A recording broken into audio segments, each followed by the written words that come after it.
آپ بھی غور کریں، ہم جو بھی کام کرتے ہیں یا آپ جو بھی کام کرتے ہیں اس کا مقصد ہوتا ہے، اس کا فلسفہ ہوتا ہے، اس کی تاریخ ہوتی ہے، اس کے بغیر نہیں ہے۔ ماتم، یہ زنجیر کے ماتم کی ایک تاریخ ہے، کب سے شروع ہوا؟ پہلے تو ہمارے اماموں نے یہ کہا کہ بھائی جب بھی حاجی آئیں تو حج کے قریب اس سیزن میں، اس موسم میں کعبۃ اللہ کے قریب جاؤ اور شعر پڑھو، گریہ کرو۔ تو اس کا مقصد کیا ہے؟ لوگوں کے دلوں میں حسین مظلوم کی محبت پیدا ہو اور ظالم سے نفرت پیدا ہو۔ یہی تو اسلام ہے نا، مظلوم سے محبت اور ظالم سے نفرت۔ اس کے بعد آہستہ آہستہ جلوس کی شکل میں یہ پیغام پہنچنے لگا۔ اب یہ زنجیر کے ماتم کی تاریخ کیا ہے؟ زنجیر جب بھی مارا جاتا ہے بند کمرے میں کہیں نہیں مارا جاتا، بند کمرے کا اصل فلسفہ ہی نہیں ہے۔ اسی لیے ہم خود بھی فلسفہ سیکھیں کہ زنجیر کا فلسفہ کیا ہے۔ زنجیر جس شہر میں پاکستان میں مارا جاتا ہے بالکل سینٹر شہر میں مارا جاتا ہے، چوک میں مارا جاتا ہے، ڈاؤن ٹاؤن میں مارا جاتا ہے۔ مقصد کیا ہے؟ یہ جب زنجیر لوگ مارتے ہیں اس کا مقصد خودکشی نہیں ہے، بلکہ آپ 2 4 5 10 مارتے ہیں تو زیادہ کھڑے رہتے ہیں، اگر تھوڑی زیادہ کسی نے جوش میں آ کے مار لی اس سے ہاتھ لے لیتے ہیں، اس سے زنجیر لیتے ہیں۔ اس کا مقصد کیا ہے؟ زنجیر ماری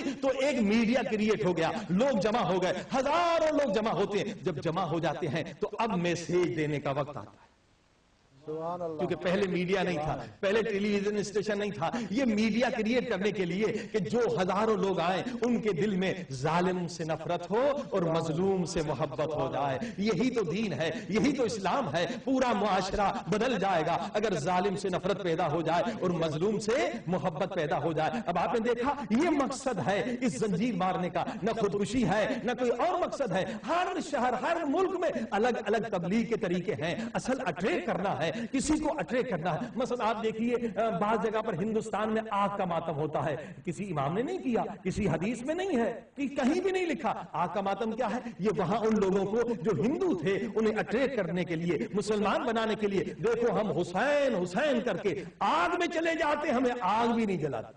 سبحان اللہ۔ جب یہ معجزہ دیکھا تو ہزاروں لوگ مسلمان ہو گئے۔ تو یقیناً حدیث میں نہ بھی ہو لیکن عقل تو انسان کی کہہ رہی ہے نا، جس بھی عمل سے کوئی مسلمان ہو رہا ہے وہ غیر شرعی عمل نہیں تو وہ کرنا عبادت ہے۔ صلوات پڑھی محمد و آل محمد۔ اللہم صلی علی محمد و آل محمد۔ لہٰذا آگ کا ماتم اسی لیے اس کی ہسٹری یہ ہے۔ اسی طرح سے ترکی کے جو شیعہ ہیں وہ جب مصائب ہوتا ہے تو وہ آگ کے اندر نہیں جاتے بلکہ وہ انگارے جو ہیں وہ منہ میں لے لیتے، آگ کھاتے ہیں۔ اب یہ آگ کھانا کسی حدیث میں نہیں، روایت میں نہیں۔ اب وہاں جو غیر مسلمان تھے انہوں نے جب یہ معجزہ دیکھا کہ دیکھو یہ آگ کھاتے ہیں، انہیں کچھ نہیں ہوتا، یا حسین کہہ کے انگارہ منہ میں رکھ لیا، زبان نہیں جلتی، تو ان پہ اثر ہوا، اٹریکٹ ہو گئے اور وہ اسلام کے اندر آ گئے۔ پتہ یہ چلا کہ ماتم کا مقصد کیا ہے؟ غیر مسلمانوں کو اٹریکٹ کرنا۔ ہر ملک میں الگ الگ طریقے ہیں، جس طریقے سے بھی کوئی اٹریکٹ ہو رہا ہے وہ عمل کرے، بشرطے کہ وہ عمل شریعت کے خلاف نہ ہو تو عزیزان گرامی وہ جائز ہے، اس میں کوئی حرج نہیں ہے۔ لیکن مثلا انگلینڈ میں آپ دیکھیے اگر باہر روڈ پہ زنجیر مارنے سے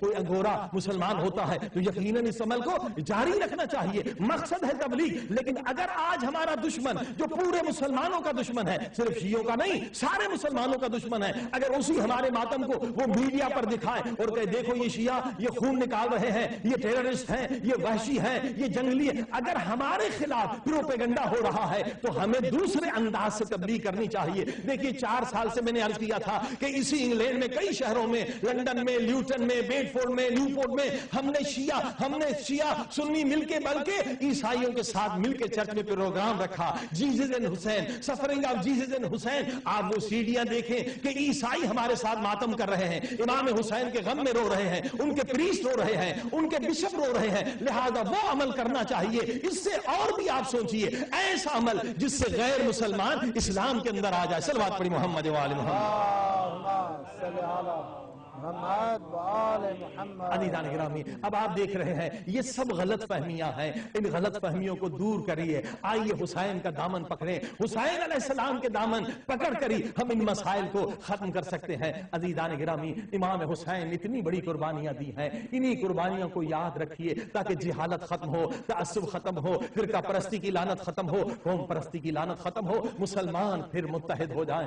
آج بہت ضروری ہے، آج اسلام مظلوم ہے، آج مسلمان مسلمان مظلوم ہے، حسین کی آواز پر لبیک کہیں، لبیک کہیں حسین کی آواز پر، حل من ناصر ینصرنا پر لبیک کہنے کی ضرورت ہے۔ دیکھیں ہر جتنی عبادتیں کرتے ہیں اس کا مقصد یونٹی ہے۔ نماز کیوں پڑھتے ہیں؟ اولین مقصد یونٹی ہے۔ الگ نماز پڑھیں، الگ نماز پڑھیں، ایک رکعت ثواب ہے، مل کے پڑھیں ملین سال، ملین زیادہ ٹائم ثواب ہو جاتا ہے۔ روزے کا مقصد کیا ہے؟ یونٹی ہے۔ حج کا مقصد کیا ہے؟ مسلمان یونائٹ ہو جائے۔ زکات کا مقصد کیا ہے؟ مسلمان یونائٹ ہو جائے۔ اور یونٹی سے بڑھ کر کوئی اہم چیز نہیں ہے۔ اگر آج بھی ہم حسین کا نام لے کر یونائٹ ہو جائیں تو یقیناً دنیا میں سپر پاور بن سکتے ہیں۔ میں شیعہ سنی سے کہوں گا، دیکھو قرآن کی آیت ہے نا، یہ مسجد زرار کے بارے میں، ایک مسجد تھی مگر وہاں سے ڈس یونٹی ہو رہی تھی، رسول خدا نے اسے گرا دیا۔ میں شیعوں سے کہوں گا، آپ کا عقیدہ ہے مولا علی چوتھے خلیفہ ہیں مگر مولا علی نے تلوار نہیں اٹھائی کیونکہ یونٹی ختم ہو جاتی۔ اور شیعہ سنی بات مانتے، بات نہیں مانتے۔ شیعہ تو مانتے ہیں نا حضرت علی علیہ السلام کے گھر پہ آگ لگی، فاطمہ زہرا زخمی ہوئی مگر حضرت علی نے تلوار نہیں اٹھائی۔ حضرت محسن شہید ہوئے مگر حضرت علی نے تلوار نہیں اٹھائی۔ نہج البلاغہ کو شیعہ سنی مانتے ہیں، ابن الحدید جو ہے سنی ہے، اس کتاب میں کیا لکھا ہے؟ نہج البلاغہ کے اندر یہ ہے، یعنی حاکم شام نے مولا علی کو تانا دیا، تمہارے گلے میں رسا تھا، اس وقت کو علی یاد کرو جب تمہیں کھینچ کے لے کے جا رہے تھے، یہ سب کچھ برداشت کیا مگر یونٹی کے لیے حضرت علی نے تلوار نہیں اٹھائی۔ اے شیعہ سنی مسلمانوں، اگر تم عاشق حسین ہو، اگر عاشق علی ہو، اگر عاشق قرآن ہو، اگر عاشق اسلام ہو، آج اللہ کی رسی قرآن و اہل بیت کو مضبوطی سے تھامو اور سب ایک ہو جاؤ۔ غم مناؤ حسین کا